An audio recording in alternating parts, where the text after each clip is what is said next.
Welcome to Lessons in History. The yellow today is what happened on the Western Front during the First World War. We are going to be looking at three of the bloodiest battles of the war: the Battle of Verdun, the Battle of the Somme, and the Battle of Passchendaele, also known as the Third Battle of Ypres. If you stick with me in this video, you will be able to tell the examiner the causes, events, and consequences of each battle. We will be looking at the battles in chronological order, but timestamps are in the video for the battle you find most tricky. Following the failure of the Schlieffen Plan to capture Paris and knock the French out of the war, trench warfare followed. Both sides dug in, fearful of the new technologies that lit up the battlefield. As 1914 ended, the fighting had reached a stalemate, and this would last until 1918. Millions of troops were dug into a line of trenches that stretched some 500 miles from the Channel to the Swiss border. The key fact of this new warfare was the strength of the defensive side, due to the state of new technologies such as the machine gun. This is why both the Allies and Germany planned decisive battles on the Western Front. These turned into disasters of attrition. Over 5 million men were involved into an unprecedented scale of battles on the Western Front. These battles intended to grind down the enemy and to tip the balance towards victory. But ultimately, they too yielded little result beyond the mass death and suffering. It is important to define the term attrition: a slow, grinding down or draining of the enemy forces, rather than scoring a decisive victory. These battles reveal the general's inability to understand and how to employ the new technologies to break the stalemate. They eventually would be able to do so later in the war, but at this stage the learning curve was very much on its way up. The battles also highlighted the growing callousness of many commanders towards the expenditure of lives, in addition for the ability of ordinary soldiers to somehow keep on fighting and to endure these dreadful conditions. First, let's turn to the Battle of Verdun. This titanic battle between the Germans and French in 1916 illustrated the futility and destructive power of this new war, a lesson soon to be repeated at the Somme. The German general Falkenhayn, who had taken over from General von Moltke from the start of the war, started to rethink the approach towards fighting as the result of the disastrous first encounters of the Schlieffen Plan and the first years.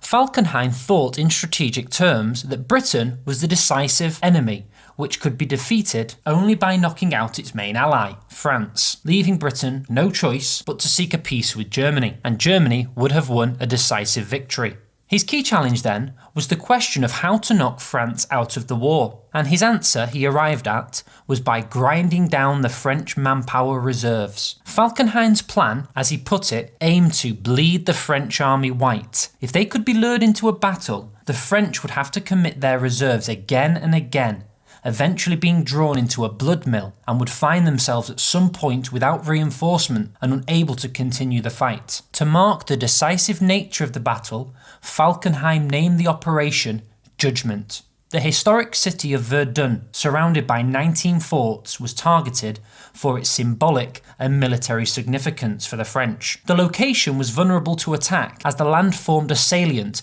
a bit of land that juts out into the German territory, and therefore was able to be attacked on three sides. But, and this was key to Falkenhayn's plan, the point of the battle was not to capture Verdun, but instead to stage a massive battle on this spot, which seems at times to have been lost and forgotten by the commanders in the trenches, and in some sense change the battle that Falkenhayn had planned.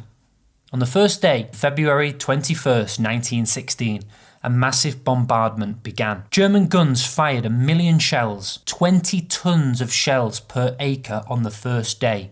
Just imagine the weight of 20 cars landing on your school's football pitch. And then, on the 25th of February, German forces moved forward and took the main fort, Fort Douaumont. As Falkenhayn had planned and anticipated, the French felt that they could not sacrifice Verdun. Instead, they planned for a dogged national defence of this symbolic, significant spot. General Philippe Pétain was brought in to lead the French defence. Pétain set up a rotation system that moved troops through the battle, cycling them in and out so France would not have the same exhausted troops trying to hold the territory for weeks on end. It was estimated that soldiers would have to spend a maximum of 2 weeks in what became known as the Hell of Verdun. They were able to look forward to the end of this time knowing that if they survived, they would be cycled out and relief would finally come.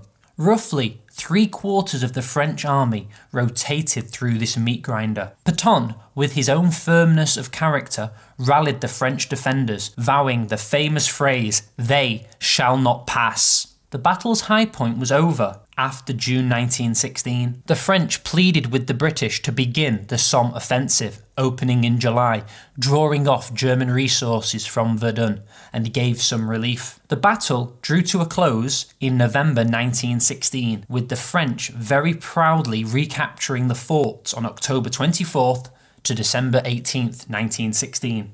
We might ask then, what were the outcomes of this battle? In 10 months of inconclusive combat, 700,000 French and German casualties, that is, wounded and dead, near even on both sides, were sacrificed for a few miles. Around 300,000 men were killed of these casualties. That amounts statistically to 1 death for every minute of the Battle of Verdun. Falkenhayn's gamble had failed. He had succeeded in bleeding the French army white, and the French army's offensive capabilities were shattered. The toll for France was enormous, amounting to about 10% of all of their war dead. But failure came in the sense that Germany too was weakened. The experience led to changes in military leadership. On August 16th, General Hindenburg replaced Falkenhayn as German commander-in-chief, with Ludendorff as his quartermaster general, a pair who will play an important role in a later video.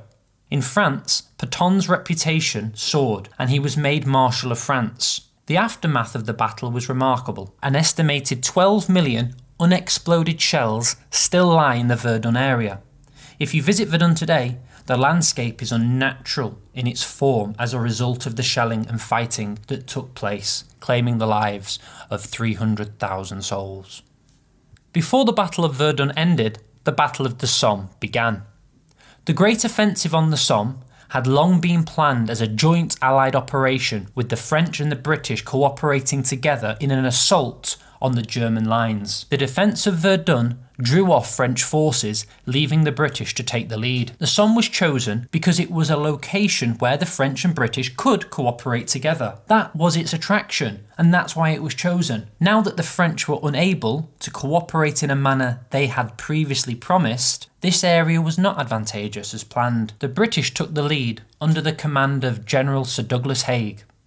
The first day opened with disaster.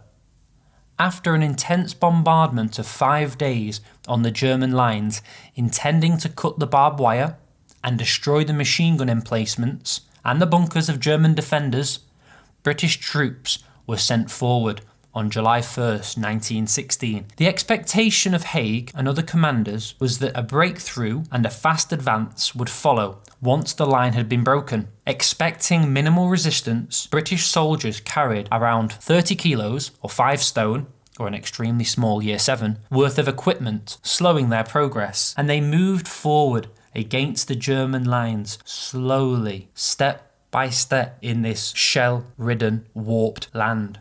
The chalky ground, that is to say the soft earth of this area, had allowed for the Germans to dig far deeper fortifications and bunkers than otherwise might have been the case, and machine gunners, who had otherwise been in relative safety in these deep bunkers, now emerged to mow down the British as they moved forward in long lines. On the first day of the Battle of the Somme, there were 60,000 British casualties, with 20,000 of these being deaths. This was the greatest loss on one day of any army during the First World War, and 4 months of this battle continued. Further assaults also failed, including a remarkably insane cavalry charge, just showing how out of touch the generals were in dealing with this new type of warfare. British tanks were also used on September 15th, 1916, but in insufficient numbers. Overall, by 1916, 7 miles were gained at the cost of 400,000 British casualties. Throughout the battle as a whole, there were over 1 million casualties for the British, French and Germans. Sir Douglas Haig's reputation was battered by this battle. He has remained an immensely controversial figure ever since, and soldiers often referred to the Somme as Haig's Great Foul-up. More bitter soldiers tended to use a stronger word, also starting with F, for the Great Foul-up. The Third Battle of Ypres. The last of the titanic battles you will need to know under the category of the great battles of attrition on the Western Front is Passchendaele, or the Third Battle of Ypres. The very name, the Third Battle, suggests just how much this ground was fought over, again and again and again. It's known especially by the British as the evocative name Passchendaele, after a village that featured prominently in this battle. In late July 1917, even after the failures of the earlier Somme offensive, General Haig now launched another British offensive in Flanders, the Third Battle of Ypres. Hopes were heightened by the application of new technology this time to the battlefield in quite a striking event. This was the quite deliberate, careful and slow mining of a strategic area that the Germans had held, the so-called Messines Ridge. British troops had mined under the ridge and had packed it with explosives, 1 million tons in fact, in order to prepare for a surprise explosion, blowing up the ridge in order to begin the attack. This explosion at Messines Ridge took place on June 7th, 1917. The explosion was with such ferocity it was felt in London far, far away. But this tactic only gained around 2 miles, nowhere near what was hoped for in terms of a breakthrough.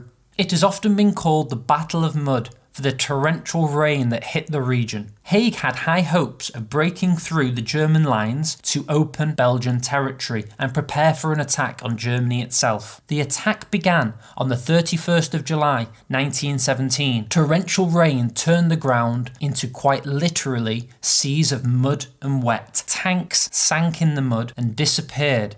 The last of this drawn-out battle occurred on November the 6th, 1917. With the British finally reaching the village of Passchendaele. The result of this battle was a 5-mile British gain. The casualties for this disaster? 325,000. The outcomes of these battles were ambiguous, but what was clear, they were synonymous with the senseless death of the Great War. The search for other ways to break the deadlock or stalemate would continue. Thanks for making it to the end. I've put some practice questions up should you wish to give these a go.